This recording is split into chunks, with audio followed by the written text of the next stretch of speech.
RDC Pays Solution, la phrase aux allures d'un slogan a été sur les lèvres des autorités congolaises avant et pendant la COP26 et après. Et après, quelles sont les solutions apportées par la RDC dans la lutte contre le réchauffement climatique? Qu'est-ce que la RDC a gagné ou a bénéficié ou compte bénéficier en échange de cette lutte? Ce samedi, le bloc patriotique est dans les rues de Kinshasa, mais également dans d'autres rues du pays, des manifestations pour exiger notamment la dépolitisation de la CENI, une centrale électorale pour compléter certains de ses membres, mais qui est déjà au travail.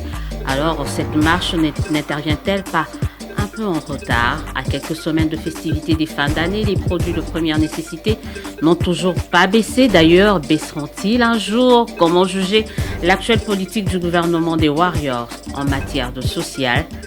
Merci de nous retrouver dans votre débat du week-end, le débat au féminin qui reçoit Arlette Odia. Bonjour et bienvenue.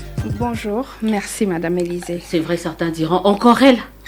Ben oui, encore elle, parce que c'est elle qui a bien voulu répondre à notre invitation et je tiens à vous remercier pour cette spontanéité, pour ce côté pragmatique, de toujours être en alerte quand on vous appelle. Merci, je serai toujours à votre disposition. Merci. En tout cas, juste une parenthèse que je veux ouvrir. C'est vrai qu'au départ, on avait prévu de faire un face-à-face avec d'autres femmes, mais une a décommandé le matin de l'émission, une autre ne prend pas carrément son téléphone. C'est dire que les femmes, il faut savoir de temps en temps respecter les engagements. On a un rendez-vous avec les auditeurs, avec les téléspectateurs, et souvent c'est pas très correct d'avoir donné sa parole et à la fin ne plus prendre au téléphone et à la fin, je ne vais pas dire se défiler, à la fin trouver quand même certains superfiches pour ne pas être là. Je trouve que c'est pas correct, mais heureusement quand il y a les femmes qui lâchent d'autres, il y a d'autres qui essayent de venir toujours à la rescousse. Merci à vous, en tout cas, d'avoir répondu à notre invitation. On va parler actualité, on va parler COP26, on va parler des produits de biens de première nécessité. Vous êtes présidente, vous êtes avocate, présidente du collectif pour le développement et l'unité du Congo, CEDUC. Toujours une organisation de la société civile ou vous avez muté? Non, du tout. Nous sommes une ASBEL. Et en tant que telle, structure de la société civile, on pense qu'à ce jour, le peuple congolais n'a pas suffisamment de formation ou des structures qui défendent sa voix. La plupart sont dans les partis politiques, mais pour que la démocratie fonctionne correctement, il n'est pas seulement question de l'opposition de la majorité, mais aussi une société civile efficace. À l'époque, on a vu des structures de la société civile véritablement accompagner l'opposition, accompagner le peuple, porter sa voix. Mais une fois que cette opposition s'est retrouvée au pouvoir, mais au lieu que les structures de la société civile restent dans la société civile pour défendre l'intérêt du peuple congolais, certains sont devenus des ASBEL ou des ONG membres de l'Union sacrée. C'est un peu cela, de laisser le peuple. Mais l'Union sacrée, on peut tout de suite voir que vous ne portez pas du tout l'Union sacrée dans votre corps, mais la pratique, elle a existé bien avant l'Union sacrée. On a vu de regroupements adhérer au FCC, en fait des mouvements citoyens qui ont adhéré, des mouvements citoyens pro-FCC, donc ça a toujours existé. Oui, la société civile, c'est d'abord un concept globalisant. Dans la société civile, on peut trouver des structures qui défendent vraiment le peuple, qui attaquent les questions socio-culturelles en fonction de la demande sociale, mais il y en a aussi qui ne sont que des clubs d'amis, qui ne sont que de groupes d'accompagnement, des groupes de soutien. Mais quand je parle de cette société civile, c'est celle-là qui défendait des questions d'intérêt général, d'intérêt commun.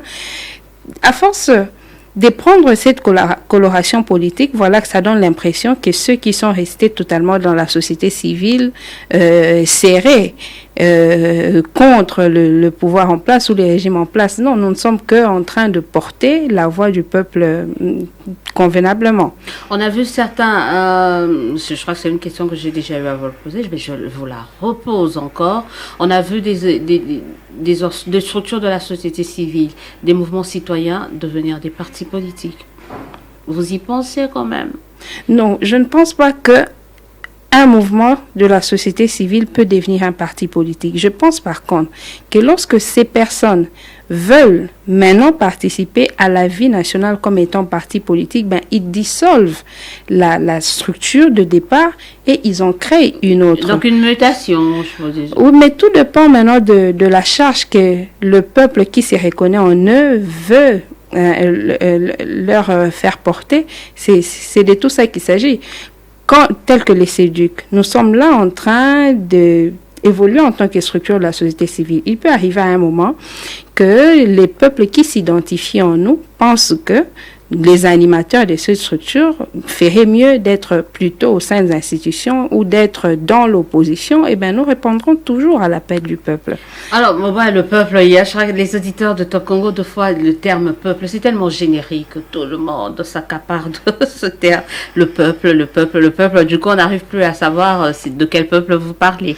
Mais le peuple, c'est d'abord, c'est un concept qui peut même aller au-delà des individus. Un concept qui traduit la volonté commune, qui traduit le souci du bien-être, du bien-vivre. C'est en fait cela. Quelqu'un ou une structure peut bien dire être de la société civile, mais quand il défend une opinion qui ne cadre pas avec ce qui est favorable au peuple, ben on ne va pas dire que ça c'est la défense du peuple. C'est un peu ça. Moi, je parle du peuple pas forcément en tenant compte du fait que c'est des individus, mais cette pensée-là du bien-être communautaire. Bien-être communautaire, vous avez parlé du peuple, la société civile, le mouvement citoyen. Est-ce que vous, CEDUC, en tant que mouvement ou une structure de la société civile, vous allez marcher aujourd'hui? Absolument. Nous allons marcher parce que les raisons des initiateurs de la marche, ils sont vraiment défendables. Nous serons dans la rue parce que c'est pour répondre à un besoin pressant. Permettez-moi encore de dire que c'est un besoin du peuple. Nous serons dans la rue parce que c'est très important de le faire. Pour deux raisons. La première, c'est faire améliorer les conditions de vie des Congolais. Nous sommes à l'approche des fêtes de fin d'année, mais c'est sur le marché qu'il y a tout le jour l'augmentation ou la flambée des prix des biens vivriers. C'est aussi les rames qui continuent à être une épine dans les chaussures des citoyens congolais. C'est la gratuité de l'enseignement qui continue à battre de l'aile. On apprend même que elle est pratiquement en train de tomber. C'est ce que nous sommes en train d'apprendre. Tout ça, c'est le social qui n'est pas à la hauteur de la demande du peuple congolais, et nous serons dans la rue pour cela. Nous serons ici dans la rue pour voir comment améliorer le futur. Et ce futur passe par l'organisation de bonnes élections. Et l'organisation des bonnes élections, c'est aussi le mécanisme régulier, consensuel des animateurs de la CENI, la loi électorale, les réformes, ainsi de suite, ce qui n'est pas encore garanti. À ce jour, nous avons une CENI tout à fait monocolore, ce qui n'est pas intéressant. Vous savez que pour que des bonnes élections se passent, il faut l'inclusivité. Étienne Tshisekedi, à l'époque, avait récusé le facilitateur Edem Kodjo à la cité de l'OUA parce qu'il avait estimé qu'il n'y avait pas d'inclusivité. Et nous serons dans la rue pour exiger aussi des bonnes élections, exiger l'inclusivité dans la désignation des animateurs de la CENI. C'est une marche fourre-tout, en fait. Oui, mais ce que j'ai oublié à dire, c'est que nos demandes ne seront pas seulement dirigées à l'endroit de ceux qui dirigent, permettez-moi, mais aussi à l'opposition. Parce que l'opposition a aussi son rôle à jouer. dans la vie de la nation. L'opposition, à ce jour, nous pensons qu'elle doit collaborer. Pas forcément créer collaborer une avec le plateforme. pouvoir en place? Non, collaborer d'abord entre eux, Ah. entre les partis de l'opposition. Il est vrai que ces partis se sont retrouvés dans l'opposition, non pas par la volonté du peuple à travers les urnes, mais se sont retrouvés dans l'opposition par la volonté de ceux qui aujourd'hui sont au pouvoir. Martin Fayoulou, il a été déclaré non, pas vainqueur aux élections de 2018, mais tout le monde sait qu'à l'époque, en 2018, il avait derrière lui une majorité populaire. Nous savons également que le candidat Emmanuel Ramazani Shadari, en 2018, à l'issue des élections, mais en tant que candidat du FCC, avait bénéficié de la majorité parlementaire. Par un coup de bâton magique, ces deux partis ou ces deux blocs se retrouvent dans l'opposition. Ils n'avaient pas accepté de faire l'opposition. Vous entendrez, de temps en temps, ils vous disent qu'ils sont dans la résistance. Mais par la suite, on a dû, plusieurs structures de la société civile, relever le fait qu'ils devaient quand même accepter de mener l'opposition pour que non seulement que la démocratie triomphe, mais aussi garantir une cohabitation paisible, le vivre ensemble collectif des Congolais. Ils ont dû accepter.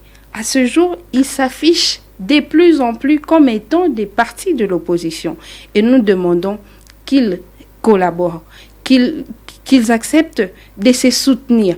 Pas forcément pour créer un bloc politique, pas forcément pour décider de qui sera avant et l'autre après, mais à chaque fois que le FCC a une difficulté avec ceux qui dirigent, mais que l'AMUCA soit là pour défendre le FCC de la même manière que le FCC pour l'AMUCA. Les gens risquent de s'étonner de vous entendre, Maître Arlette Odia, dire soutenir carrément cette alliance, l'AMUCA, El Fayoulou Mouzito et le FCC ou le PPRD avec Emmanuel Ramazani Shadari. Le FCC, c'était... Vous l'aviez souvent d'ailleurs présenté, on ne le dira jamais assez, vous et bien d'autres, vous l'aviez présenté comme le diable, comme l'auteur, la cause de malheur de Congolais. Et aujourd'hui, vous estimez que ce FCC-là a encore un rôle à jouer.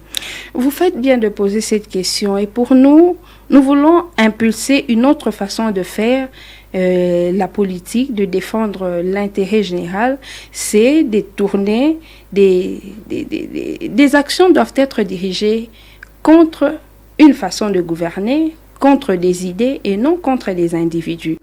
À ce jour, nous pensons que l'opposition présente une alternative valable pour répondre dans les jours à venir aux besoins des Congolais. Quelle opposition? Celle-là qui a eu à être dirigée, qui est au pouvoir pendant 18 ans, c'est ça, c'est que les gens n'arrivent pas à comprendre, autant que les gens n'arrivaient pas à comprendre l'alliance contre nature qu'il y avait entre le CACH de Félix Tshisekedi et le FCC de Kabila. Aujourd'hui, ils n'arrivent pas à comprendre qu'il y ait ce rapprochement entre l'AMUCA de Fayoulou et le FCC de Kabila. Oui, mais toujours parce qu'on a tellement mis de l'accent sur les individus plutôt que sur les actions qu'ils ont suite à poser. Aujourd'hui, on peut parler un peu, entre guillemets, ou entre parenthèses, de la musique populaire de la Révolution, le MPR. L'élément capital de cette chanson, c'est qu'il prêche aux politiques d'abandonner la démagogie, d'abandonner la politique du mensonge. C'est hier le parti de l'opposition, notamment l'UDPS, qui avait dit que le FCC n'a jamais rien fait pour ce pays. C'était l'UDPS qui le disait. Alors qu'en réalité, ils savent que la base sur laquelle eux partent aujourd'hui en étant partis au pouvoir, ce sont des bases posées par le FCC. Ils vous diront, à juste titre, qu'ils ont mis en place la gratuité de l'enseignement. Mais c'est pour l'avoir trouvé dans la Constitution de la République. Ils vous diront qu'ils ont mis en place l'état de siège. Mais c'est parce qu'ils ont trouvé une armée, ils ont trouvé une législation capable de prendre en charge cet état de siège. Ils vous diront qu'ils ont baissé les prix des billets d'avion, mais c'est parce qu'ils ont trouvé une compagnie, Congo Airways. Mais comment face déjà à ces faits, on peut dire, en tout cas eux, l'actuel parti au pouvoir, dire que le FCC n'a rien fait, tandis que tout ce qu'ils ont dû faire, c'est sur les bases posées par le FCC. C'est ainsi que nous voulons, en tout cas permettez-moi d'emprunter le terme du ministre de la Communication, changer les narratifs, partir sur de nouvelles bases. Et ces nouvelles bases, c'est parler plus des idées, voir ce qui est profitable au Congo, et nous l'espérons dans les jours à venir que l'opposition pourra comprendre la démarche de CEDUC qui les appelle à travailler en collaboration, mais aussi le pouvoir comprendre qu'il est intérêt à faire correctement leur travail. Donc ce samedi, on peut voir Shadari, Fayulu, main dans la main. Oui, c'est ça la photo du jour.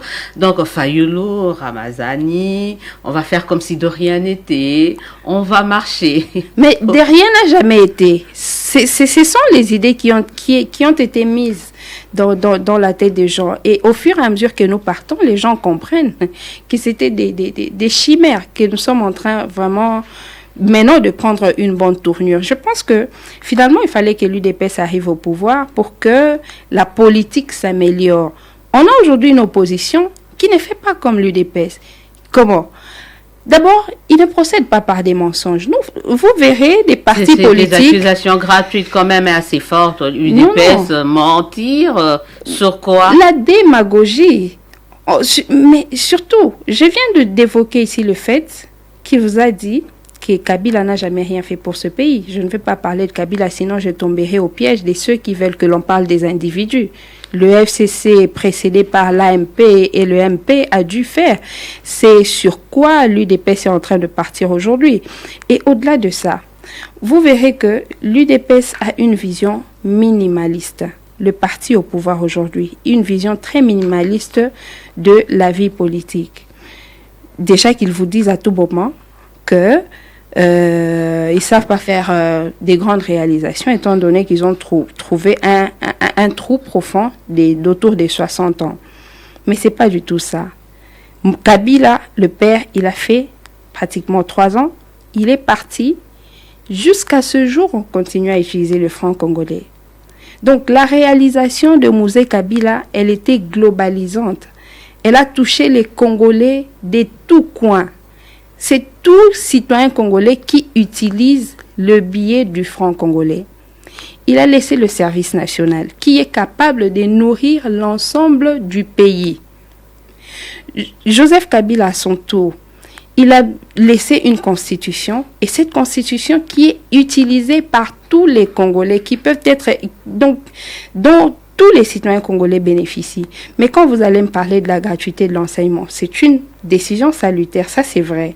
Mais est-ce que ça concerne déjà toute la catégorie de la population ciblée? Non, la gratuité de l'enseignement, elle est utilisée, elle est rendue effective uniquement dans les écoles publiques. Mais qu'est-ce qu'on fait de ceux qui étudient dans les écoles privées? C'est-à-dire que c'est très minimaliste. Oui, je comprends. Ces écoles aussi. Je comprends. Je ne dis pas qu'automatiquement la gratuité devrait concerner tous les élèves de cet âge. Mais je dis qu'en choisissant seulement une catégorie, on doit comprendre les frustrations de ceux qui devraient se retrouver dans les mêmes conditions que ceux-là qui bénéficient de la gratuité de l'enseignement. Quand on va aussi parler de la baisse des prix des billets d'avion, vous voyez que ce n'est pas tous les Congolais qui utilisent l'avion. Donc les décisions de l'UDPS qui est au pouvoir actuellement, d'ailleurs qui n'est pas seul au pouvoir quand même, il va partager le bilan avec certains qui curieusement seront à la marche. C'est ça en fait, oui, la mais complexité la marche, là, ouais. même de... C'est pour dire que ce sera une marche citoyenne. Ce sont les citoyens congolais. C'est-à-dire vous êtes au pouvoir, mais vous n'êtes pas d'accord avec ce que vous faites au pouvoir. Et vous allez vous retrouver... C'est malheureusement une situation qui a été créée par le parti présidentiel lui-même. Il a choisi de marcher sur les principes fondamentaux applicables dans un État démocratique, notamment la séparation du pouvoir. Vous avez vu la Cour constitutionnelle, à travers son arrêt, venir dire aux députés qu'ils pouvaient appartenir à un parti d'opposition, eux-mêmes en étant au pouvoir. C'était une brèche qui, hier, avait profité à l'UDPS, mais à ce jour ne sait plus profiter à l'UDPS parce que même ces partis qui se disent au pouvoir et membres de l'Union sacrée, ils vous diront, maintenant que nous sommes à l'Union sacrée, mais au même moment, nous défendons l'intérêt du peuple et nous serons dans la rue. Donc, il a scié l'arbre sur lequel il s'est assis. Vous trouvez ça normal? On a toujours décrié cet état de choses. Justement, comment vous pouvez vous associer avec des gens avec avec cette sorte de contraste, de controverse, c'est-à-dire on se retrouve vraiment avec un mélange qui n'a pas son sens. C'est pourquoi nous critiquons la gouvernance actuelle. Pour que ces choses-là n'arrivent pas, mais vous ne critiquez pas, c'est avec qui vous allez marcher ou c'est avec qui vous allez marcher. C'est le pouvoir qui a donné cette brèche. Vous savez que quand on est humain, c'est un peu ça la différence entre nous et les animaux. De l'autre côté, il n'y a presque pas de loi, même s'il y a quand même la loi de la nature qui essaye d'organiser les choses. Mais nous, en tant qu'humains, nous avons des lois écrites, nous avons aussi même des lois non écrites, mais avec l'avènement du parti d'Étienne Tshisekedi au sommet de l'État, pratiquement toutes les lois ont été foulées au sol. C'est maintenant, on va faire avec. Nous, le CEDUC, en tout cas, on continue à appeler les partis de l'opposition de collaborer pour constituer une alternance qu'il faut à la demande sociale. Je rappelle aux auditeurs et téléspectateurs que vous suivez le débat au féminin qui reçoit Arlette Odia, présidente du collectif. Pourquoi je retiens jamais ça? Collectif pour le développement et l'unité du Congo. CEDUC. On reste avec cette marche-là. Vous allez marcher contre la taxe RAM, marcher contre la vie chère, marcher contre la gratuité qui n'est pas mise en application selon vous, marcher pour la dépolitisation de la CENI. Je dis tout à l'heure lors de l'annonce, c'est en retard. Le travail a déjà commencé à la CENI. Non, madame, ce n'est pas en retard. Nous sommes en politique et les politiques, ils sont appelés à résoudre le problème de société. Ici, le problème et être pragmatique, c'est rendre compte d'une évidence, c'est que une partie, en tout cas le président de la CENI et certains membres de la centrale électorale ont été investis. Non, ça, c'est pas le fait d'être pragmatique. Peut-être on parlerait de lâcheté. Quand des violations des textes, vous avez reçu Madame Oboni ici, le week-end passé, je l'ai suivi. Elle a dit qu'on ne perd jamais de temps en défendant la Constitution, en défendant des valeurs. Ceux qui ont précipité l'investiture des actuels membres de la CENI, ce sont eux qui ont commencé la provocation. Ils pouvaient bien le faire avant. Je pense qu'ils ont vraiment provoqué l'opposition et c'est plutôt à eux de comprendre qu'ils ont faussé le jeu. Nous ne sommes pas dans le jeu politique, mais en tant qu'arbitre des lois, nous rappelons aux uns aux autres ceux-là qui violent les règles du jeu. Un arbitre avec un penchant quand même, on l'a bien vu. Non, notre penchant, il est lié. Vous tapez sur le pouvoir, sur l'UDPS et vous conseillez l'opposition de s'unir. Notre penchant à l'endroit de l'opposition est lié au fait que le peuple est en train de souffrir. Si on avait un peuple qui ne serait-ce que mange à sa faim, qui sait facilement amener, un père qui sait facilement amener son enfant à l'hôpital, on aurait aussi des éléments venant du pouvoir à défendre. Mais maintenant, là, c'est ceux qui nous dirigent qui ne nous arment pas avec des arguments. Ils vous le disent, ils ne peuvent pas tout faire en 3 ans, en 2 ans et demi.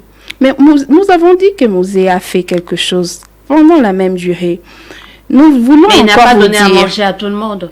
Nous voulons encore vous dire que le parti présidentiel a dû faire quelques réalisations pour les Congolais. On a évoqué la gratuité de l'enseignement. C'est au moins au moment où il travaillait avec la majorité parlementaire régulière issue des élections.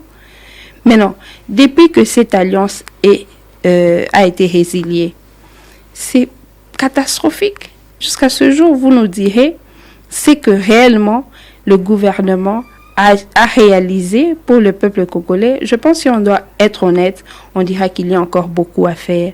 Il y a pratiquement rien de considérable ou de consistant qui a été fait. C'est ainsi que nous serons dans la rue pour exiger carrément la démission du gouvernement. Pourquoi? Encore. Je vais rappeler ce qu'a dit Étienne Vous ajoutez au fait, chacun viendra avec son point, mais on a parlé du côté social et on reparlera du social également peut-être vers la fin, mais on est au côté de la dépolitisation de la CENI. Oui. C'est utopique.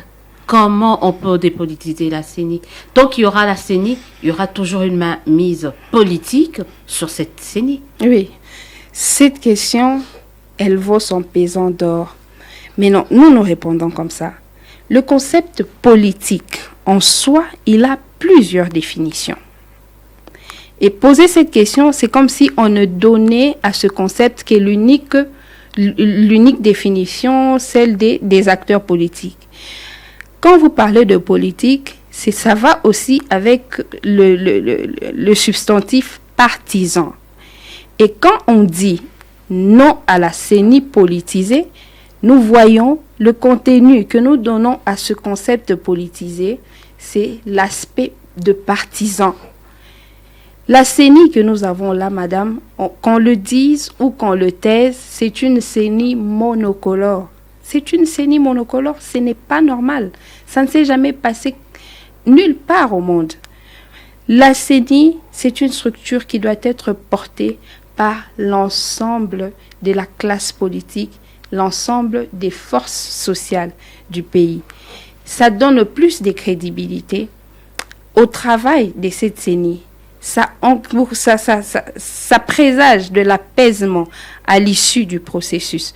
Vous aviez reçu l'honorable Délice Sanga qui vous a dit que ce sont des questions qui doivent toujours être comprises dans la corbeille du consensus. Il faudrait que les gens se retrouvent. On a taxé Joseph Kabila d'être dictateur, mais s'agissant des questions électorales, il a amené toujours la classe politique et les forces sociales autour d'une table. L'exemple le plus récent, c'est 2018, mais il n'y a pas eu seulement 2018, il y a eu 2004 avec Sun City, et il faudrait que le président Félix Tshisekedi continue sur la même lancée. C'est la moindre chose qu'on lui demande. Donc le président Félix Tshisekedi doit revenir sur son ordonnance. Mais parce qu'il l'a pris dans la précipitation. Vous l'avez vu expliquer les circonstances qui ont entouré la prise cette ordonnance. Vous l'avez vu. Et lorsqu'il parlait, mais on a tous eu l'impression qu'il s'agissait du président du parti politique UDPS, au-delà d'être le président de la République. Et ce n'est pas seulement là, madame. Est-ce que vous vous souvenez que récemment, Lamuka a tenu une marche dans cette ville, à l'issue de laquelle il a perdu un de ses militants. J'ai suivi Top Coco lorsque le secrétaire général Lamuka de l'ECD a dit que les citoyens David Kalala étaient décédés. Vous avez écouté l'UDPS vous dire que il n'était pas concerné par cela et qu'il remettait en cause. Il pensait plutôt que ce secrétaire général voudrait se faire une santé politique.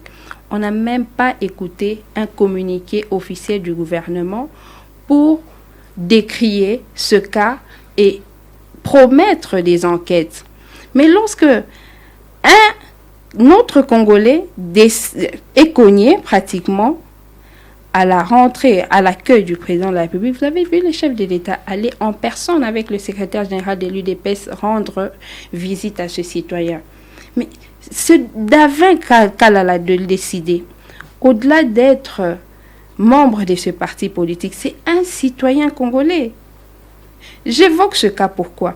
Parce que lorsque on rendait la décision d'investiture de Denis Kadima, le président de la République n'a fait que développer la thèse de l'UDPS, la thèse des partis, je ne dirais même pas des partis de l'Union sacrée, mais véritablement la thèse de l'UDPS. C'est comme si il n'est répété que ce qu'avait dit le professeur ou l'honorable André Mbata.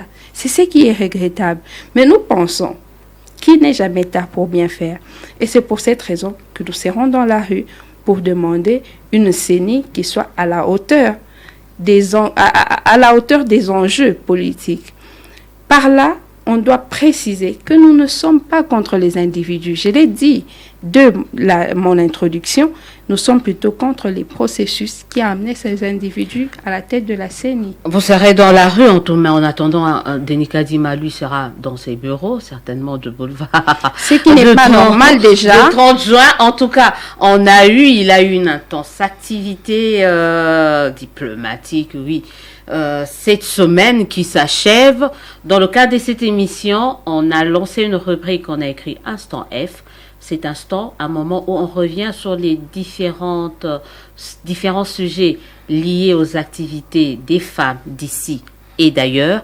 Et parmi les activités qu'on a répertoriées cette semaine, il y a eu l'audience que la représentante résidente de l'ONU Femmes, l'audience que Denis Kadima, président de la CENI, a accordée à la représentante résidente de l'ONU Femmes ici en République démocratique du Congo, mais également l'audience que le président du Sénat, Modeste Bahati, a accordée à la nouvelle ambassadrice de la RDC en France, Isabelle Tchombé. Vous suivez cela et on revient pour continuer avec la discussion. Mardi 9 novembre 2021, Isabelle Tchombé est reçue par Bahati Lukwebo. Un premier échange entre la nouvelle ambassadrice de la RDC en France et le président du Sénat. Cet entretien a permis à la diplomate congolaise de dévoiler quelles seront les priorités à la tête de l'une des plus importantes ambassades de la RDC. Isabelle Tchombé se dit entre autres déterminée à réconcilier les musiciens avec une certaine diaspora.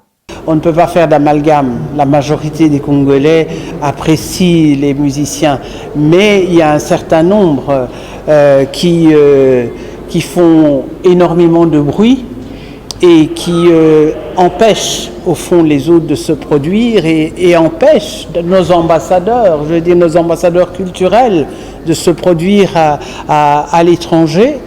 Et je crois que dans ce travail de réconciliation, il y a un dialogue qui doit s'amorcer avec la diaspora et je pense que nous allons pouvoir faire de notre mieux, en tout cas pour œuvrer pour que ce dialogue soit rétabli et que nos artistes puissent se produire à l'extérieur et particulièrement en France à l'aise. Du côté de la Commission électorale nationale indépendante, Awa Diaye Sek était elle reçue par Denis Kadima. Au-delà d'une visite de courtoisie, la représentante résidente de l'ONU Femmes a félicité le nouveau président de la CENI pour sa désignation, avant de réaffirmer la disponibilité de cette branche des Nations Unies de renforcer son partenariat avec la centrale électorale. Vous savez, l'ONU Femmes a toujours apporté un appui technique. L'ONU Femmes a également apporté son appui au niveau stratégique et au niveau opérationnel dans le cadre de la mise en œuvre de la mission de la CENI. Nous espérons continuer dans ce sens et assurer que cette collaboration se renforce au fil du temps et qu'on puisse voir à la fin comment la prise en charge du genre a été faite et comment les résultats se font sentir. Voilà, on revient sur ce plateau, on continue quand même la discussion avec la CENI. Arlette Odia, vous avez suivi, Denis Kadima est déjà au travail, il y a la communauté internationale, il bénéficie du soutien de la communauté internationale, la représentante résidente de l'ONU Femmes, et bien avant il y a eu l'ambassade de l'Allemagne qui a réitéré le soutien et qui d'ailleurs a dit l'essentiel, c'est de se tourner vers la loi électorale, voir comment on peut sécuriser le processus. Il faut l'admettre, la marche ne va servir à rien. Il faut vous mettre au travail, commencer à savoir comment on pourra avoir des élections beaucoup plus transparentes et sécurisées. Madame Élisée, on n'a rien à reprocher à Denis Kadima. Il est en train de travailler avec ses collègues. Ils ne peuvent que faire ça.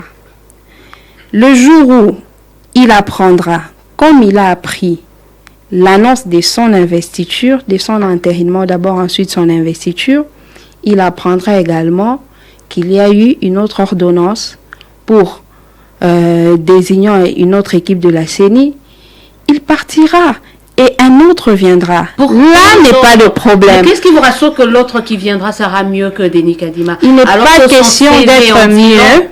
Il n'est pas question d'être mieux, il est question d'être le produit d'un processus régulier, à la fois régulier et consensuel.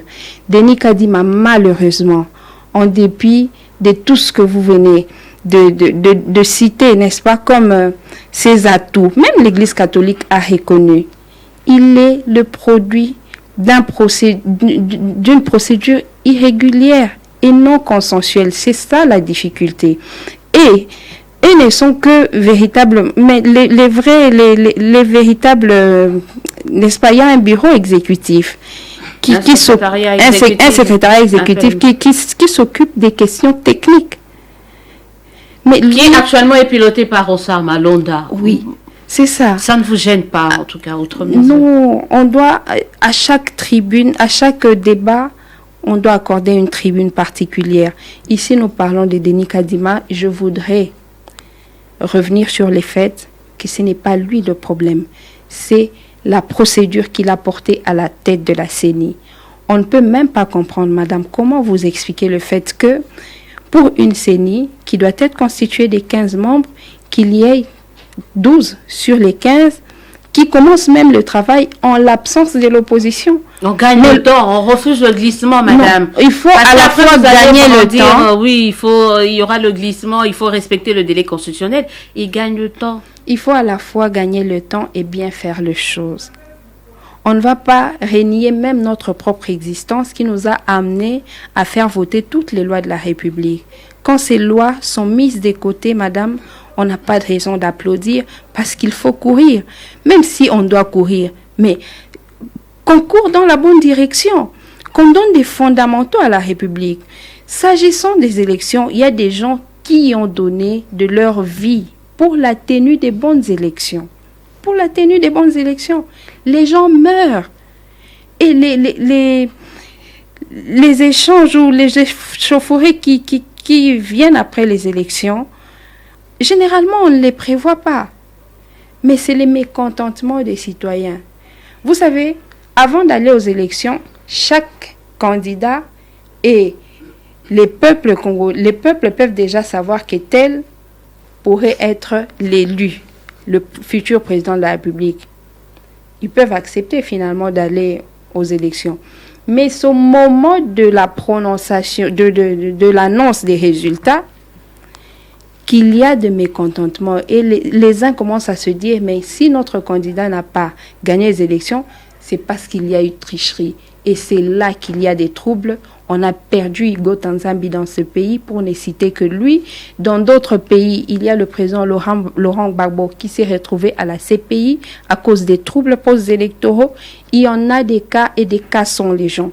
Nous voulons que chaque élection en République démocratique du Congo soit suivie de l'apaisement, que l'on connaisse ce que la Zambie a connu, un perdant qui félicite le gagnant. C'est en cela que le Congo, dans son ensemble, va gagner. Mais certains sont en train de se dire, parce qu'on va très rapidement terminer avec ce sujet autour de la CENI et de votre marche, il y a la loi électorale qui n'a pas encore été examinée. Mm-hmm. Si vraiment la bataille va se situer également à ce côté-là, pourquoi ne pas focaliser vos énergies à travailler pour qu'on ait une meilleure loi électorale?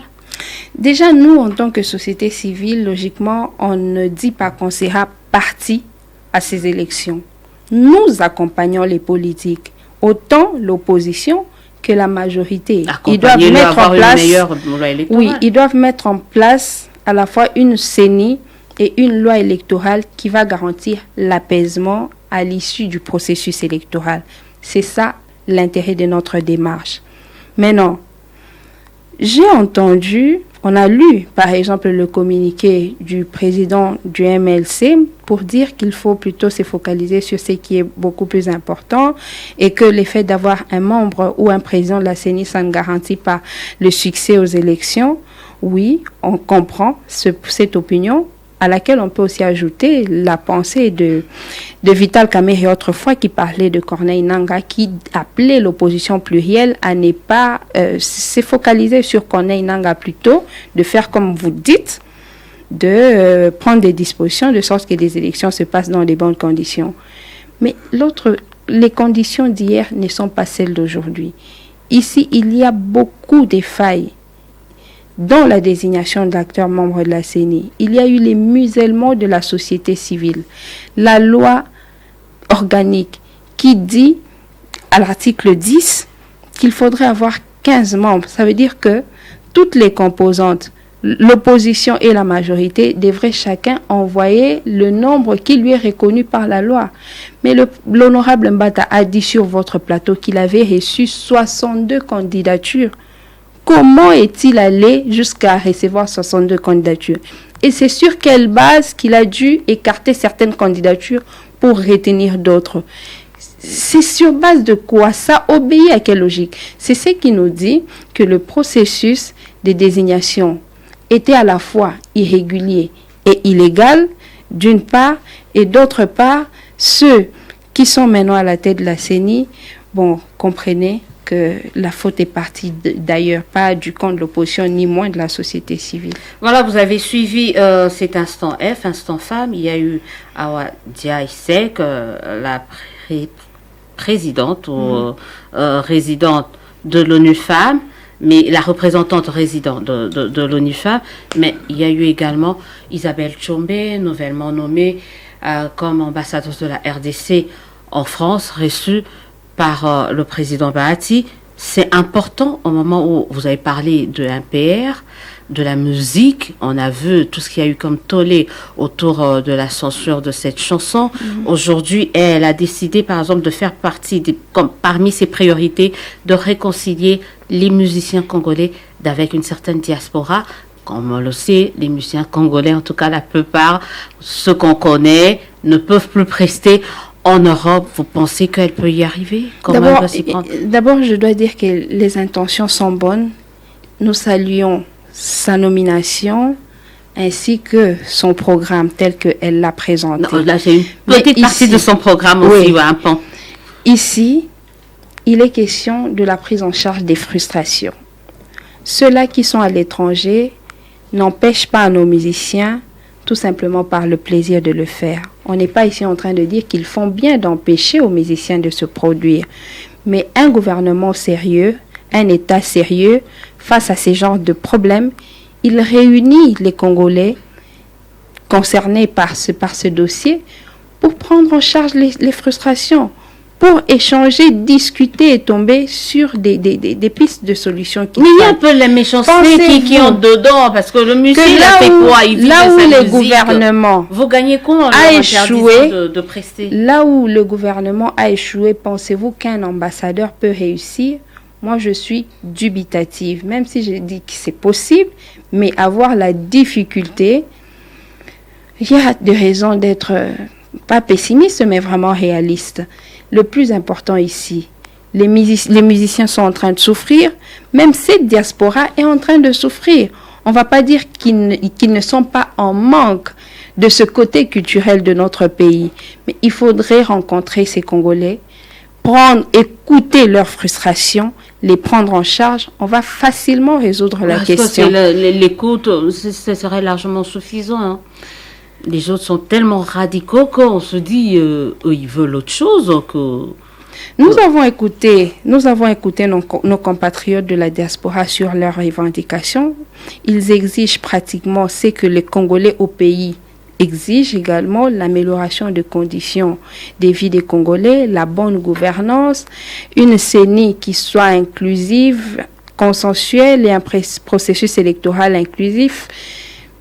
Le président de la République n'a qu'à accorder ces choses-là et tout va partir comme sur des roulettes. Il ne faut pas imposer toujours sa volonté au peuple. Bien au contraire, dans les démocraties modernes, ceux qui sont au pouvoir font des concessions. Mais si vous voyez que le parti au pouvoir, il est dans des forcings, il va des forcings en forcing, même là où il faut faire des concessions. C'est ce qui apporte ce blocage au pays, mais nous sommes vraiment en train de tourner en rond. Vous suivez le débat au féminin sur Top Congo FM, on reçoit Arlette Odia. On a parlé de la marche de ce 13 novembre. On a parlé quand même de la problématique de nos musiciens à l'extérieur du pays. Très rapidement, il nous reste peu de temps pour terminer cette émission. On parle de la COP26. Ça y est, on a fini. La RDC a ramené 500 millions de dollars. c'est déjà quelque chose quand même. Je vais C'est ça que mérite le pays solution que nous sommes. Je vais d'abord partir, oui, de la RDC pays solution. Vous avez dit que c'était un slogan et un bon slogan. Mais est-ce que on va parler de la solution qu'on a apportée à l'humanité seulement, sans véritablement apporter des solutions aux problèmes internes et aux problèmes de Congolais? Quand vous le dites, même l'extérieur se moque de vous. On a suivi plusieurs émissions où M. Christian Lusakweno, avec les investisseurs, avec en Allemagne par exemple, où ils disent qu'ils connaissent pas pratiquement la RDC, ils n'ont pas pu mettre un accent particulier sur la RDC en dépit de toutes les opportunités que peut offrir ce pays, surtout dans ce secteur de l'environnement. Il y a sérieusement un problème de gouvernance, madame. Quand vous parlez de pays solution, voilà même les retombées, c'est qu'en Afrique du Sud, on est autour de 8,5 milliards, tandis que chez nous, on va parler de 500 millions. C'est vraiment regrettable. Il faut Mais que c'est un bon début. Il y a aussi pour la problématique des projets pour adapter les solutions à cette lutte contre le réchauffement climatique. Il y a beaucoup de paramètres qui entrent en compte. Et est-ce que la RDC est outillée quant à ça? Est-ce qu'il a tout ce qu'il faut pour bénéficier aussi de plus? Mais je pense que tout va dépendre aussi même de la posture des dirigeants. Quand on est un pays solution, on ne s'en va pas courir et aussi facilement derrière la communauté internationale ou les personnes à qui on peut vendre les services. Vous savez que le président de la République, Félix Antoine Tshisekedi, à son arrivée au pouvoir, lorsqu'il présentait son programme, il a dit qu'il va marteler sur sa lutte serait de vaincre la pauvreté. Et le volet qu'il avait choisi, c'était celui d'amener le sol à prendre sa revanche sur le sous-sol. Mais dans la pratique, est-ce qu'on a vécu cela? On voit tout le temps les membres de la présidence aller au Lualaba. On sait ce que représente le Lualaba pour la RDC. Le poumon, pratiquement, c'est la province qui a le plus de minerais. Et dans la pratique, on ne sait même pas sentir cet engagement de la République pour son sol, pour sa forêt. Et vous faites des promesses comme cela, COP26, on vous fait carrément pas confiance. Bon, on va attendre, c'est un début, c'est déjà un bon début quand même d'avoir 500 millions. Qui sait, peut-être après on aura 1 milliard, 2 milliards, et que les choses peuvent bouger parce qu'on a quand même des choses à donner à la planète. Et à la fin, nous voulons que toutes ces opportunités servent aux Congolais pour ne pas que l'on rejoigne encore la MPR qui dit que c'est juste une étiquette qui a été collée, le fait de dire que nous sommes un pays riche. Ouais, la MPR, donc la musique populaire révolutionnaire, Nini Totalité. Bon, merci d'avoir répondu. On a pratiquement terminé cette émission. Les questions d'ordre social, vous en avez tellement parlé en tapant sur le DPS. On va pas revenir là-dessus. On a parlé de social, on a parlé de la gratuité. Vous avez fait allusion à ça. On a parlé de cette taxe RAM, mais peut-être par rapport à ce volet social, en 2 ans qui restent pour Félix Tshisekedi, il y a moyen de rebondir quand même sur le plan social et de faire mieux. Bien sûr qu'il y a moyen. Il y a toujours de l'espoir pour ceux qui vivent. Parce que vous conseillez l'opposition, si on vous demandait de conseiller le pouvoir pour améliorer le social, qu'est-ce que vous direz? Oui, je commence par dire qu'il y a de l'espoir pour ceux qui vivent. Et nous ne désespérons pas. Nous pensons que le régime de l'UDPS peut encore faire quelque chose pour ce pays. Mais avant cela, il faudrait que l'actuel gouvernement démissionne. Permettez-nous d'être beaucoup plus durs à l'endroit du gouvernement. Nous avons un gouvernement qui ne s'assume pas. Mais il n'a même pas encore fait 8 mois ou une année. Vous savez qu'il est dans les 6 mois. Dans son programme de 100 jours, il nous a amenés à l'église. Mais c'est pas ce gouvernement. Il n'a rien eu à présenter au peuple, madame. Permettez-nous d'être rigoureux à l'endroit de ceux qui nous dirigent. Parce qu'au moment où ils venaient demander l'électorat, ils nous promettaient monts et merveilles. Comprenez l'exigence du peuple congolais. Le gouvernement Sama Lukonde, il est déficitaire, il doit démissionner. et le parti présidentiel doit prendre cette question au sérieux. Mettre en place un gouvernement qui sera à la hauteur de la demande sociale, à la hauteur des desiderata du peuple congolais. Nous sommes en train d'apprendre aujourd'hui que la gratuité de l'enseignement ne sera plus fonctionnelle. Avec le gouvernement Ilunga Ilunkamba, on a quand même palpé de cette gratuité de l'enseignement. Il y a des parents qui ont enseigné des enfants dans des bonnes écoles, ici des écoles publiques, qui n'ont pas payé même un seul rond. Le gouvernement Ilunkamba qui vient, qui ne sait même pas maintenir Sama Lukonde, qui ne sait pas maintenir le cap de la gratuité de l'enseignement, qui ne sait pas défendre le peuple congolais face à une taxe qui est injustifiée. J'ai suivi hier sur la chaîne nationale le Premier ministre qui est parti dans le programme qui est lancé sur Kinshasa, le terme m'échappe un peu, mais il va là-bas non pas comme un programme du gouvernement, mais il part comme un représentant du chef de l'État. Ça veut dire, l'UDPS, le deuxième conseil, c'est Kinelenda. Voilà, oui, je cherchais le mot. Oui, Kinelenda. On a dit à la RTNC que le Premier ministre était allé représenter le président de la République. Ça veut dire que c'est un programme de la présidence et non un programme du gouvernement. Donc, le deuxième conseil que je voulais donner, c'est que le parti présidentiel doit, ou la présidence de la République, doit éviter de faire ombrage au prochain gouvernement qui va succéder à Sama Lukonde. Quand il viendra, qu'on laisse l'occasion à ce gouvernement de travailler.